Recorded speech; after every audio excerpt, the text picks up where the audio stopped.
नमस्कार. मी मनीषा कुलकर्णी. माझ्या आदर्श पंक्ती या यूट्यूब चॅनलवर मी माझे काही विचार वगैरे आपल्याशी शेअर करत असते. आज आपण ठेच या विषयावर बघूया. ठेच म्हटलं की लहानपणचं गाणं आठवतं. झिम पोरी झिम कपाळाचा भीम भीम गेला उठून पोरी आल्या पळून पळता पळता ठेच लागली. ही ठेच आहे ना, ही लागते अगदी सहज, पण शिकवून जाते बरंच काही. हे ठेचाळलेलं बोट घरी घेऊन आलं की घरातली सुद्धा म्हणायची, अशा कशा ग तुम्ही पोरी वेंदळ्या, तुम्हाला भोवतीनं बघून चालता येत नाही का? खाली बघून चालता येत नाही का? अगं समोर बघून चालावं, खाली बघून चालावं, म्हणजे ठेच लागत नाही. पायात काय आलं ते कळतं. आणि ह्याच्यावरूनच पुन्हा मराठीत म्हण पडली की पुढच्यास ठेस मागच्याच शहाणा. ज्यावेळेला पुढच्याला ठेच लागतं त्यावेळेला कळतं की म्हणजे इथं पुढं काहीतरी धोका आहे. म्हणजे मागचा माणूस त्याच्या ठेचेवरून मागचा माणूस शहाणा होतो. तर अशी ही ठेच आहे. ती लागते अगदी सहज, पण खूप काही गोष्टी आपल्याला शिकवून जाते. तर ही ठेचसुद्धा आयुष्यामध्ये लागणं खूप गरजेचं आहे. त्याशिवाय आपला विकास होत नाही. ठेच लागली म्हणजे मनुष्य शहाणा होतो. आणि ही ठेच जी आहे ती पुस्तकी ज्ञानाबरोबरच ज्यावेळेला आपला जीवनाचा महत्त्वाचा प्रवास सुरू होतो, पुस्तकी ज्ञान शिकून नंतर आपण जीवनाच्या संघर्षाला सुरुवात होती आपली.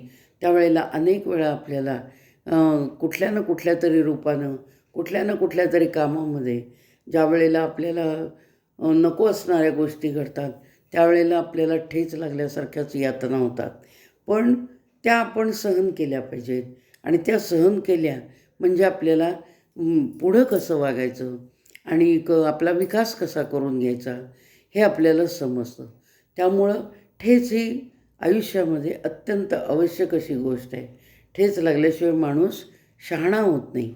आणि मग ठेच लागल्यानंतर प्रत्येक वेळेला त्याला चूक काय बरोबर काय, कारण ज्या वेळेला ठेच लागती त्यावेळेला आपली विवेकबुद्धी ज्या वेळेला जागी होती त्यावेळेला आपल्याला कळतं की अरेच्या हे असं का झालं, म्हणजे माझं काहीतरी याच्यामध्ये चुकतं आहे, मला याच्यामध्ये काहीतरी सुधारणा केली पाहिजे.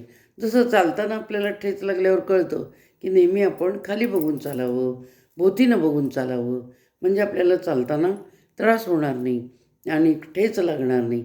तसं आयुष्याच्या प्रवासामध्ये सुद्धा, आयुष्याच्या संघर्षामध्ये सुद्धा आपण आपल्याला ज्या वेळेला असे अनुभव येतात ठेच लागल्यासारखेच, त्यावेळेला आपल्याला कळतं की आपलं कुठंतरी चुकतं आहे, आपण कुठंतरी याच्यामध्ये सुधारणा केली पाहिजे आणि नवीन पुन्हा आपली वाटचाल सुरू केली पाहिजे. आणि मग बघा आपलं जीवन कसं सुखमय होतं. ठेचा लागायच्या कमी होतात आणि मग आपला प्रवास हा जीवनाचा अत्यंत सुखकर होतो. तेव्हा आणि येणाऱ्या संघर्षांनासुद्धा आपण हसत हसत तोंड देऊ शकतो. यातना न होता त्याला तोंड देण्याची सुद्धा ताकद आपल्यामध्ये येते.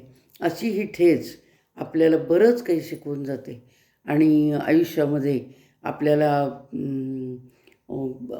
कणखर बनवते, बळकट बनवते. म्हणूनच इंग्लिशमध्ये सुद्धा म्हण आहे ना की एक्सपिरियन्स टीचेस. म्हणून प्रत्येक गोष्टीमध्ये आपण त्या लागलेल्या ठेचेचा विचार करून, आपण सारासार विचार करून, आपली चूक सुधारून आपण आपला जीवन प्रवास अत्यंत सुखकर करू शकतो.